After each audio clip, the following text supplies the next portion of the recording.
Hello everyone. Today we are going to study what solenoid. What is a solenoid? How we can make a solenoid, and how we find the direction of magnetic field in case of a solenoid, and what is the value of magnetic field outside the and inside the solenoid. आज हम solenoid के बारे में study करने जा रहे हैं। Solenoid क्या होती है, कैसे बनती है, और उसमें जो मैग्नेटिक फील्ड होती है किस तरह की होती है, और मैग्नेटिक फील्ड की डायरेक्शन को फाइंड आउट करने के लिए किस रूल का हम फॉलो करते हैं उसके बारे में स्टडी करेंगे। इसके लिए हम एक एक्टिविटी करेंगे आज। इसके लिए मैंने क्या किया, एक सिलेंड्रिकल पाइप ले ली और साथ में ये इंसुलेटेड कॉपर वायर है। इंसुलेटेड कॉपर वायर मीन्स इसके ऊपर ये एक पॉलिशड है, मतलब पीवीसी लगी हुई है, जिससे क्या होगा कि जब हम जो सोलोनाइड होती है एक सिलेंड्रिकल कॉइल होती है जिसमें मैनी टर्न्स होते हैं। जब हम इसको इसके ऊपर रैप करेंगे तो क्या होगा, जो ये टर्न हो गए क्लोज, वेरी क्लोज हो गए। अगर इसके ऊपर इंसुलेशन ना हो तो वो आपस में टच हो जाएंगे, जिससे कारण क्या है, ये सारी सोलोनाइड जो है एक सिंगल कॉइल की तरह बिहेव करेगी। अभी देखते हैं किस तरह से। अभी ये मैंने सिलेंड्रिकल पाइप है, इसके ऊपर मैं इस तरह से रैप करूंगा इस इंसुलेटेड वायर को। तो इस तरह से जो भी हमारे पास फॉर्म होगा वो होगा हमारे पास एक सोलोनाइड हो जाएगी। ठीक है।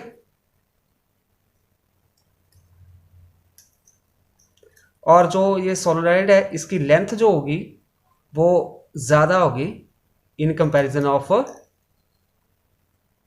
जो ये एक सर्कल हुआ उसके डायमीटर से। तो इस तरह से हमारे पास ये एक सोलोनाइड फॉर्म होगी। ठीक है।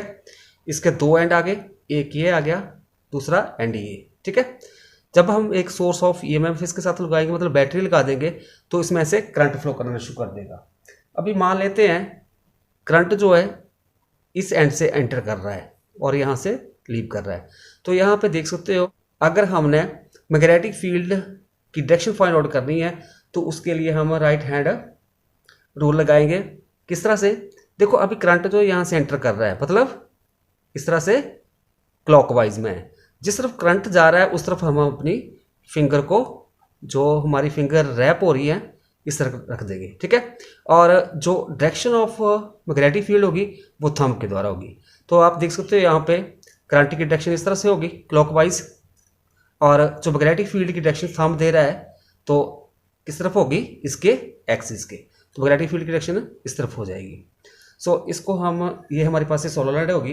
अभी हम इसको डायग्रामेटिकली डायग्राम बना के मैं आपको समझाता हूँ कहाँ पे आपके पास मैग्नेटिक फील्ड जो है वो यूनिफॉर्म होगी और कहाँ पे हम उसको एज कंपेयर टू जीरो लेंगे।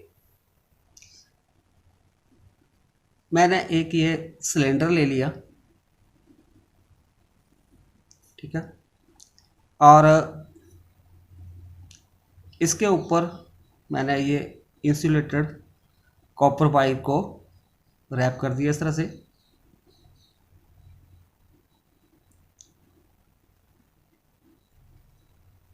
मान के लेते हैं कि जो यहाँ से करंट आई एंटर कर रहा है और इधर नॉर्मल डायरेक्शन में, तो आप देख सकते हो यहाँ पे करंट जो है क्लॉकवाइज डायरेक्शन में फ्लो कर रहा है। ठीक है। अभी जो डायरेक्शन ऑफ मैग्नेटिक फील्ड होगी वो मैंने पहले आपको बता दिया। डायरेक्शन ऑफ मैग्नेटिक फील्ड किस तरफ होगी, इस तरफ होगी। ठीक है। मैग्नेटिक फील्ड की डायरेक्शन कि जब हम फिंगर को, जिस तरफ हमारी फिंगर रैप हो रही है उस डायरेक्शन में मैंने करंट को रखा है, तो मैग्नेटिक फील्ड किस तरफ होगी, एक्सिस ऑफ द सोलोनाइड। ठीक है। अभी मान लो इसको हम, जो ये सोलोनाइड है इसको हम बीच में से काट देते हैं तो क्या है, तो उसके लिए हम देखेंगे कि यहाँ पे जो ऊपर वाला एंड है, अभी यहाँ पे ऐसे मैं बना देता हूँ, आपको एक और डायग्राम से समझाता हूँ अभी। ठीक है। अभी यहाँ पे जो है इस एंड के ऊपर करंट जो है इनवर्ट जा रहा है। इनवर्ट जाता है तो उसको हम क्रॉस के साथ लिखते हैं। ठीक है। इस तरह से हमारे पास आ जाएगा। ठीक है। और इस तरह से हमारे पास यहाँ पे जा रहा है और नीचे वाले एंड में आके करंट जो बाहर की तरफ निकल रहा है। तो आउटवर्ड के लिए हम डॉट के साथ लिख लेते हैं उसको, ठीक है। कोई भी चीज़ जो है वो इनवर्ड डायरेक्शन में जाती है तो उसको क्रॉस के साथ लिखते हैं। यहाँ पे करंट जो इनवर्ड है, यहाँ पे आप देखते हो अंदर की तरफ और इधर नीचे बाहर की तरफ। आउटवर्ड के लिए हम पॉइंट के साथ डिनोट करते हैं। अभी हम जानते हैं कि अगर कोई हमारे पास स्ट्रेट करंट कैरी कंडक्टर है, ठीक है, मान लो उसमें यहाँ पे करंट जो है इन दिस डायरेक्शन फ्लो कर रहा है। अभी मैग्नेटिक फील्ड जो है, जैसे हम जानते हैं कि कोई स्ट्रेट करंट कैरी कंडक्टर होता है, उसके चारों ओर मैग्नेटिक फील्ड कंसेंट्रिक सर्कल में लाई करती है, तो इस तरह से होगी, ठीक है, सर्कल के रूप में। क्लियर। अभी डायरेक्शन ऑफ मैग्नेटिक फील्ड हमने निकालनी है, तो उसके लिए हम लेते हैं राइट हैंड थंब रूल। कौन सा लगाते हैं? राइट हैंड थंब रूल, ठीक है। तो यहाँ पे हम राइट हैंड थंब रूल क्या बताता है, जिस डायरेक्शन में करंट है उस तरफ आप थंब को रखोगे और जिस तरफ आपकी फिंगर रैप हो रही है वो मैग्नेटिक फील्ड की डायरेक्शन होगी। तो यहाँ पे देख सकते हो करंट जो है इस तरह अपवर्ड डायरेक्शन में है तो फिंगर इस तरफ रैप हो रही है, तो यहाँ पे जो मैग्नेटिक फील्ड की डायरेक्शन होगी वो हमारे पास एंटी क्लॉकवाइज डायरेक्शन में आ जाएगी, ठीक है। तो फिर कम ऑन दिस पॉइंट, यहाँ पे जो करंट जो है इनवर्ड डायरेक्शन में जा रहा है, इनवर्ड जा रहा है इस तरह से, फिंगर इस तरफ रैप हो रही है, तो मैग्नेटिक फील्ड की डायरेक्शन यहाँ पे उसको हम रिप्रेजेंट कर सकते हैं इस तरह से, कंसेंट्रिक सर्कल में होगी, ठीक है, और मैग्नेटिक फील्ड किस तरह से होगी? क्लॉकवाइज, ठीक है। सेकंड एलिमेंट के लिए भी आपके पास इस तरह से, यहाँ पे फील्ड की डायरेक्शन ऊपर, यहाँ पे नीचे, इसके लिए यहाँ पे अपवर्ड और यहाँ पे इस तरफ, ठीक है, और आगे के लिए यहाँ पे ऊपर की तरफ इस तरफ, ठीक है। अभी नीचे जो अभी करंट जो आउटवर्ड आ रहा है, आउटवर्ड आ रहा है मतलब इस तरफ आ रहा है, फिंगर किस तरफ रैप हो रही है? इस तरफ रैप हो रही है, मीन्स यहाँ पे जो मैग्नेटिक फील्ड लाई कर रही है इस पॉइंट के ऊपर, वो हमारे पास किस तरफ होगी? एंटी क्लॉकवाइज, ठीक है। और सेम यहाँ पे इधर डाउन इधर अप, ठीक है, यहाँ पे नीचे की तरफ और ये ऊपर, ठीक है, क्लॉकवाइज है, यहाँ पे इस तरफ डाउनवर्ड और इस तरफ, ठीक है। अभी आप देख सकते हो यहाँ पे जो मैग्नेटिक फील्ड है, एक टर्न ये हो गया, दूसरा टर्न ये आया हमारे पास, इन्हें दोनों टर्न जो हमारे पास ये दोनों टर्न है, magnetic field between the two continuous turn is zero. क्यों होगी? क्योंकि देखो आप मैग्नेटिक फील्ड यहाँ पे देखो डाउनवर्ड डायरेक्शन में यहाँ पे, और इधर जो है इसके नियर बाई अपवर्ड डायरेक्शन में, ये नीचे ये ऊपर, तो आपस में ये मैग्नेटिक फील्ड जो होगी कैंसिल हो जाएगी। यहाँ पे भी सेम, यहाँ पे डाउनवर्ड यहाँ पे अपवर्ड, तो ये कैंसिल हो जाएगी, यहाँ पे भी कैंसिल हो जाएगी। तो मैग्नेटिक फील्ड कहाँ बची हमारे पास? ये आप देख सकते हो यहाँ पे ये क्लोज्ड कर्व बना रही है, ठीक है, इस तरह से आप देख सकते हैं। वहाँ पे इसके बाहर यहाँ पे है ये बची हुई। अभी नीचे देख लो आप, यहाँ पे मैग्नेटिक फील्ड इस तरफ ये अपवर्ड और यहाँ पे इस तरफ ये डाउनवर्ड, तो ये आपस में अपोजिट डायरेक्शन है, कैंसिल हो जाएगी। इस तरह से ये अपवर्ड डाउनवर्ड कैंसिल हो जाएगी। तो यहाँ पे बीच में जितनी भी मैग्नेटिक फील्ड है वो कैंसिल हो जाएगी। कहाँ पे रहेगी हमारे पास? यहाँ पे ये बाहर, ठीक है, इस तरह से आप देख सकते हो यहाँ पे ये बाहर। तो मैग्नेटिक फील्ड जो है वो क्लोज लूप बनाती है। तो यहाँ पे आप देख सकते हो यहाँ पे कैंसिल होगी, बाहर थोड़ी जैसी होगी, तो यहाँ पे जो outside the solenoid magnetic field जो होगी बिल्कुल निग्लिजिबल होगी और उसको हम मान के चलेंगे जीरो के बराबर, ठीक है। तो outside the solenoid magnetic field zero हो जाएगी और विद इन द सोलेनॉइड, ठीक है, एक टर्न के द्वारा मैग्नेटिक फील्ड इसके द्वारा सारी मैग्नेटिक फील्ड कंबाइन हो जाएगी और विद इन द सोलेनॉइड जो मैग्नेटिक फील्ड होती है वो मैक्सिमम होती है और यूनिफॉर्म होती है, कांस्टेंट होती है। अगर हमें कांस्टेंट मैग्नेटिक फील्ड चाहिए तो उसके लिए हम किसका यूज़ करते हैं? सोलेनॉइड का यूज़ करते हैं। तो हमारे पास यहाँ पे ये इसकी एक्सिस होगी सोलेनॉइड की, और एक्सिस पे जो होगी हमारे पास सोलेनॉइड की मैग्नेटिक फील्ड जो होती है वो किस तरह की होती है? यूनिफॉर्म होती है, मीन्स कांस्टेंट होती है। Magnetic field due to a current carrying solenoid. अब हम मैग्नेटिक फील्ड की वैल्यू निकालेंगे due to the current carrying solenoid. For this, consider a very long solenoid having n turns per unit length of the solenoid. Let current I be the following through the solenoid. हमने क्या किया, एक long solenoid consider कर ली जिसमें n turns हैं per unit length, means unit length में n turn है, small n. अगर मान लो आपने 1 सेंटीमीटर लेंथ ले ली तो उसमें कितने टर्न्स हैं, n.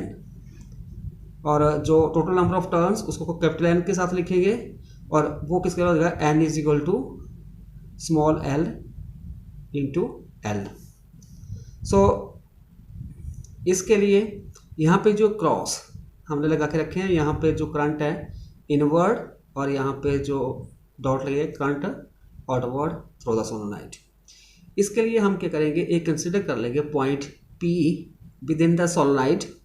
Consider a rectangular loop ABCD, और ये रेक्टेंगुलर लूप जो होगी इसको हम एम्पियर लूप मान के चलेंगे. ठीक है. So then close integral B dot DL is equal to line integral of magnetic field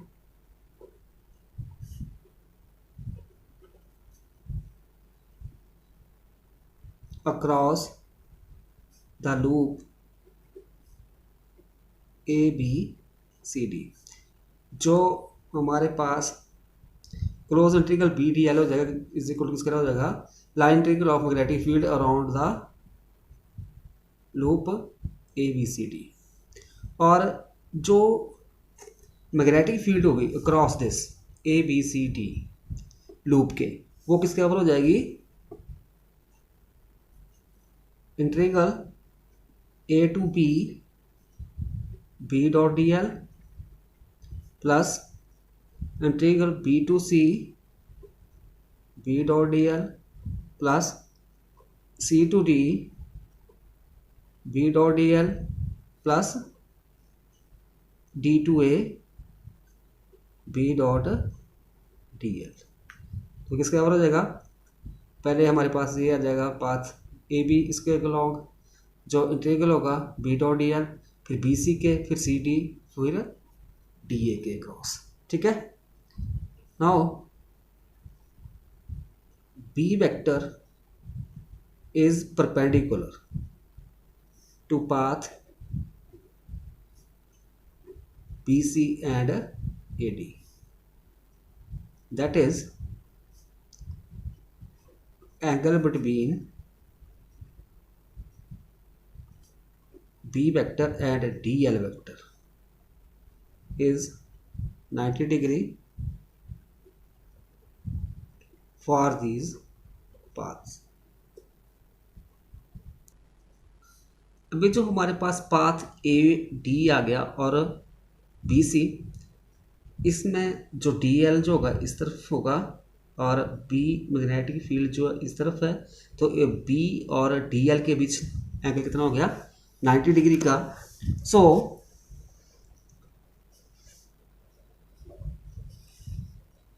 integral B to C BDL is equal to integral D to A BDL, this is equal to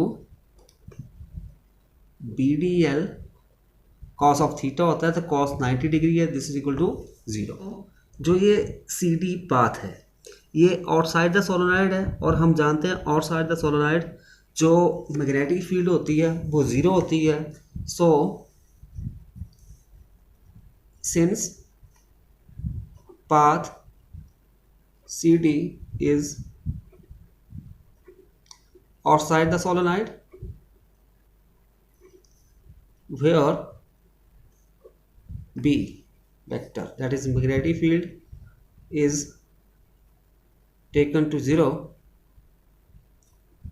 So integral C to D B dot dl, अभी B 0 है तो dl multiply ये भी सारा 0 हो जाएगा, is equal to 0.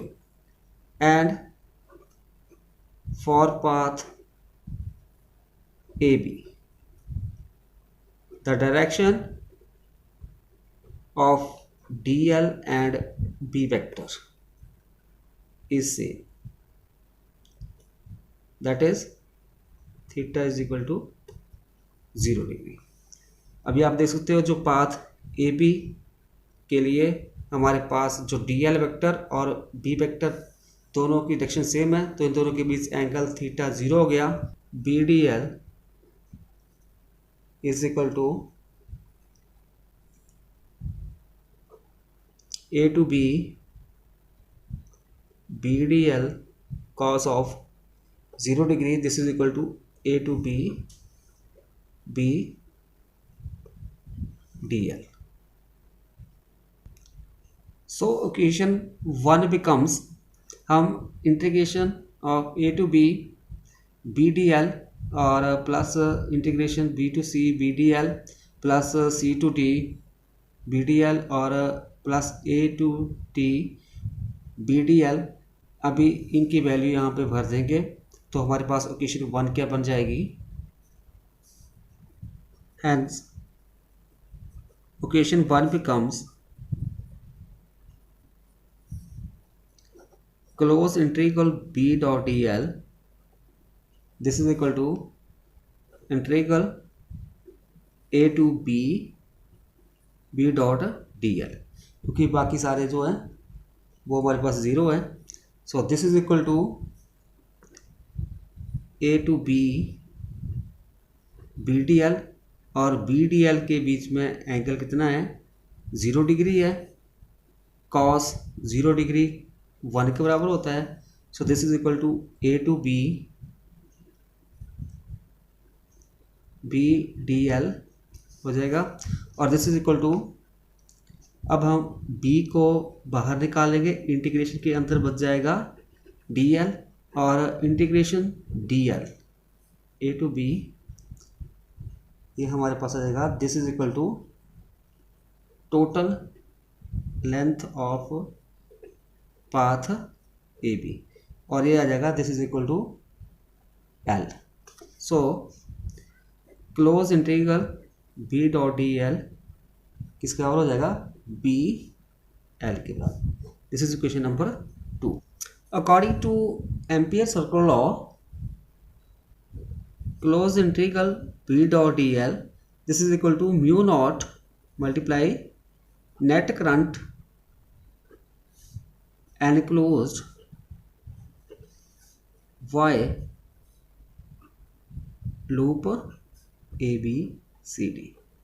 According to ampere क्या हो जाएगा, जो हमारे पास लाइन इंटीग्रल होगा बी डी एल किसके साथ हो जाएगा mu naught, that is absolute permeability multiply the net current enclose by the loop A B C D, और जो नेट करंट होगा enclose by the loop A B C D is equal to किसका हो जाएगा number of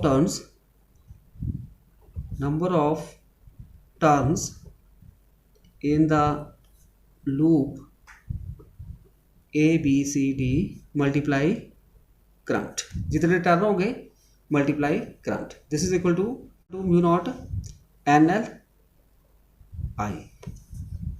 this is question number 3। Now compare equation 2 and 3। here left hand side are equal, then right hand side are also equal. So compare equation 2 and 3, we get BL is equal to mu naught n l I, और this implies L के साथ L cancel हो जाएगा, B is equal to mu naught N I. ठीक है, since जो total number of turns N L के बराबर है, दिस इंप्लाइज स्मॉल एन किसके बराबर हो जाएगा एन ओवर एल के बराबर। So this is question number 4। So equation 4 becomes B is equal to mu naught, अभी n की जगह हम भर देंगे n over L I. So magnetic field होगा की वैल्यू हो जाएगी in case of a solenoid B is equal to mu naught N I over L.